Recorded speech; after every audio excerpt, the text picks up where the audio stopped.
Yes guys, welcome back to another video on the channel today. As always, we're back in the seat today. We're back talking about Wrexham AFC and we're keeping the trend going on the channel. We're getting as much content as possible out of Wrexham AFC's promotion to League One. I've had a couple of comments on the last video which has done incredibly well. We're nearly at 100,000 views on that video and we've just passed 22,000 subscribers. So I cannot thank you enough for the mind-blowing support you've shown the channel over the past week or so. But a lot of you are asking about some different talking points to make a separate video on. So today we've got loads of topics we're going to be talking about. We're going to be talking about how teams usually do when they get promoted to League One at the first time of asking in the first season. We're going to be talking about what we can expect from the transfer window at Wrexham AFC, the out of contract players, who will stay, who will go. We're going to be talking about areas where Wrexham AFC needs to improve, and we're going to be talking about how people expect Wrexham AFC to do this season in League One compared to how Wrexham fans are expecting us to do. So like I said, there's a lot to talk about in today's video. Before we get going,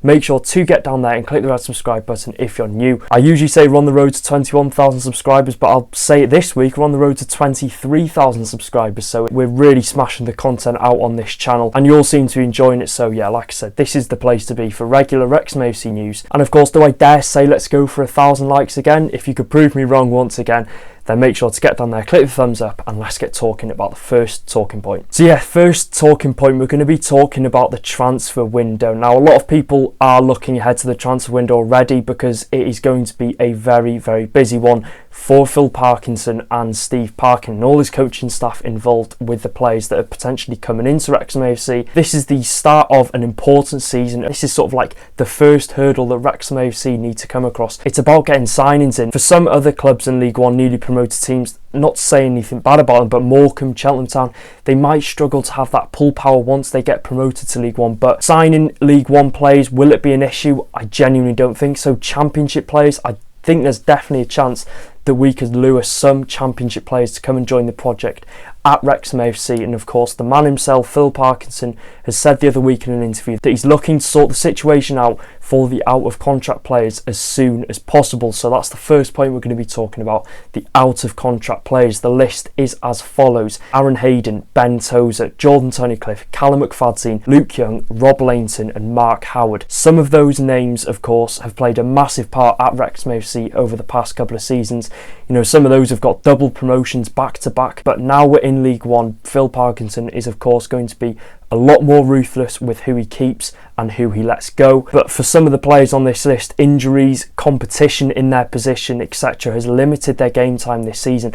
And if it's limited their game time in League Two, then will Phil Parkinson be ready to offer them a new contract? And you know, in a higher league, more competitive league, if they're not getting game time already, then is there any point in keeping them? So I can't see Phil Parkinson offering a lot of these players in the out of contract list contracts come the end of June.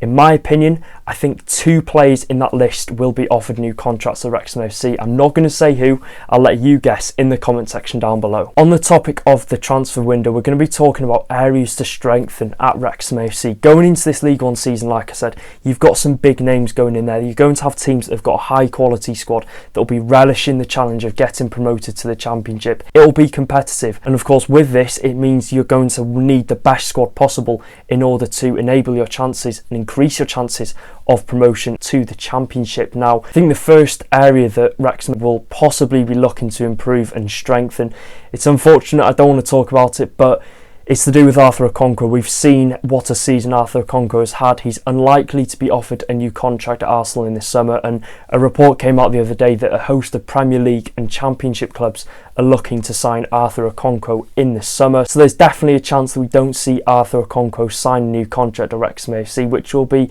a massive shame if that is to be the case, because he's been one of the best goalkeepers we've seen at Wrexham AFC in years. He's got the highest save percentage for any goalkeeper in the 72. The goalkeeper department is definitely an area that we would need to strengthen. Of course, if we're not likely to keep Mark Howard or Rob Lainton on, that only leaves us with I think 2 goalkeepers going into next season, Luke McNicholas and Liam Hall. If I've missed one out there, I've had an absolute shocker. I don't think I have, but I think we're going to need to strengthen that goalkeeper area, whether we'll get 1 or whether we'll get 2 goalkeepers.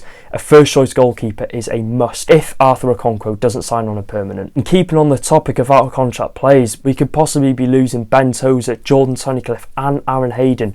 3 centre-backs that have played a key part for us over the past couple of years in our success. That only leaves us with 4 centre-backs going into the League One campaign. Now, recruitment in the centre-back role is something that is going to be heavy in this transfer window. We are going to need to bring in multiple centre-backs if we aren't going to keep all 3 of those players. I think, in my opinion, we will keep one of those 3 defenders there. And moving on to centre midfield, of course, I think possibly we'll be looking at another centre midfield to increase competition. And of course, we've seen with injuries this season, James Jones, George Evans, injuries have played a massive part in the back end of the season for Wrexham AFC. Luckily, we were able to get across the line, and we've got players that are versatile in this squad. But like I said, going into the final part of the season, we only had 1 midfielder on the bench in Jordan Davis. I think it was like the past 6 or 7 games. I think centre midfield is definitely an area where Phil Parkinson will be looking to bring in a high quality player. Many people might not think that, but I think we'll go in for another centre midfielder. And moving on to up top, a striker, I think we're going to need someone else up front as well. Someone similar to Ollie Palmer, who can get the best out of Paul Mullin, who can form a great partnership alongside our bagsman Paul Mullin. Now, possibly someone who's scored goals in this league before, who has a good knowledge of this league. There's someone that fits that bill really, really well. I've said his name so many times on videos. I think you know who it is. I think a striker to match, you know, what Ollie Palmer does, because it's League One, it's going to be more competitive. It's still probably going to play a big role next season in League One for us, but we're going to need someone else up front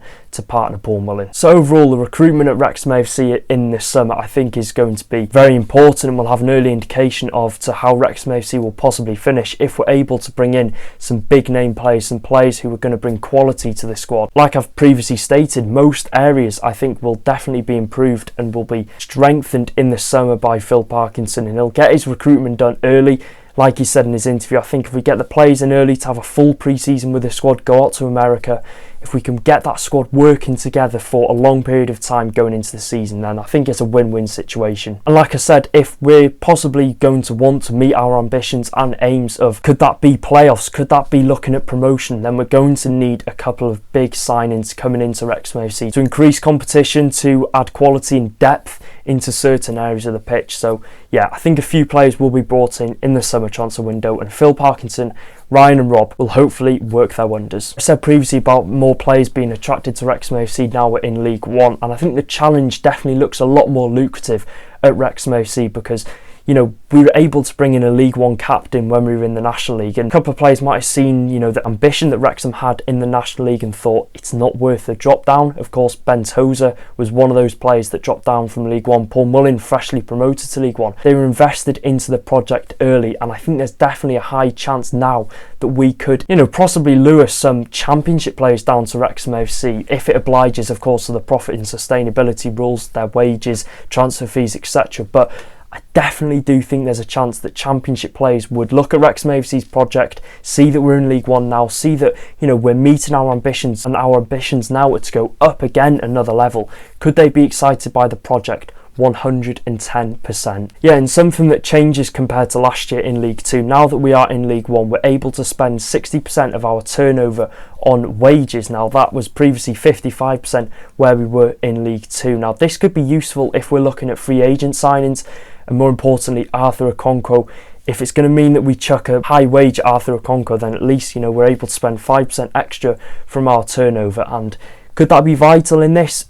Who knows, maybe, maybe not. But if we're looking at free agents and we're able to spend 60% of our turnover on wages, then this could be very, very useful. And swiftly moving on to a different topic, now we're going to be talking about how do promoted teams from League 2 to League 1 do in their first season. Now the last 12 teams to get promoted to League 1 have finished. Cheltenham Town 15th, Cambridge United 14th, Bolton Wanderers 9th, Morecambe 19th, Forest Green 24th, Exeter City 14th, Bristol Rovers 17th, Port Vale 18th, Leyton Orient 10th, Stevenage 9th, Northampton 14th and Carlisle United bottom. So 2 out of the 12 clubs suffered immediate relegation back to League 2. Bolton Wanderers were the highest placed team on this list, finishing 9th place, joint with Stevenage. Now of course, Bolton being the highest on this list, they have good financial backing, they finished 9th. So I certainly wouldn't be surprised if Wrexham AFC were to get a top 12 finish this season. Should that be our aims? I genuinely think we could get a top 12 finish. Like I said, Bolton Wanderers, they've got that good financial support behind them. They had a good quality squad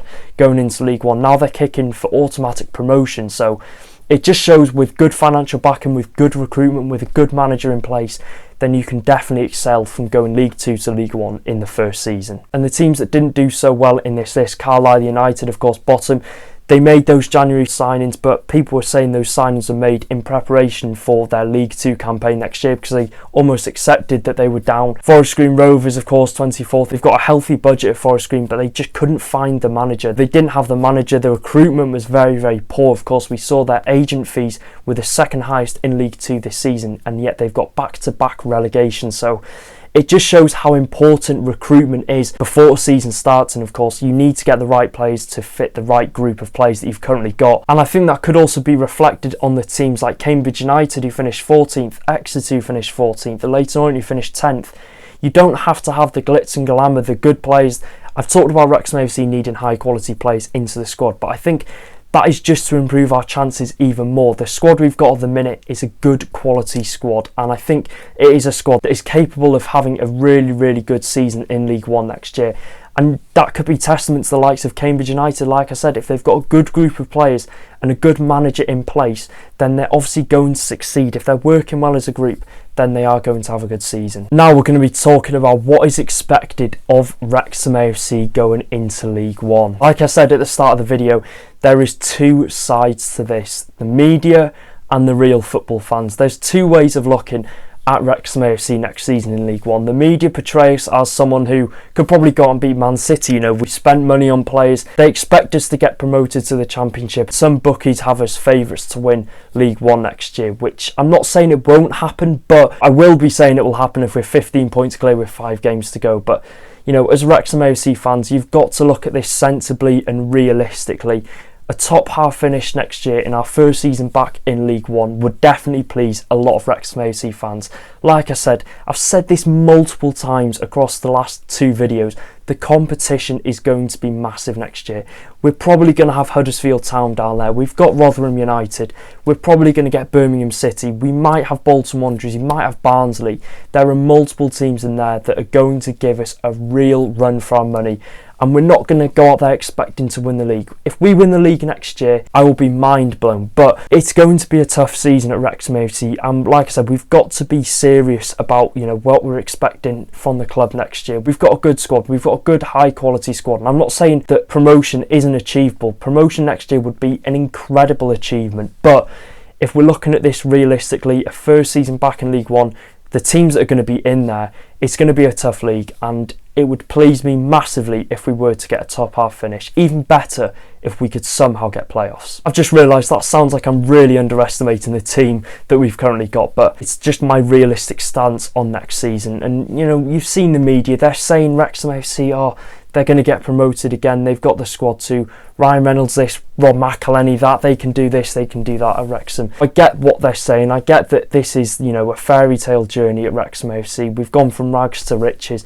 We've gone from being a very, very underperforming National League team to now people talking about us getting promoted to the Championship next year is crazy. Will it happen? Let me know in the comment section down below. I've had my say on it. So yeah, that is it for today's video. If you did enjoy, make sure to drop a like. Let me know in the comment section down below what you thought, of course, of the Crewe Alexander 3-0 away win on the weekend. What a performance that was. Crewe were rattled. They were absolutely rattled in that game. James McLean had them on strings. Paul Mullin had them on strings. Ollie Palmer had them on strings. What a performance from Wrexham AFC. Half of those are probably still hungover from the other night.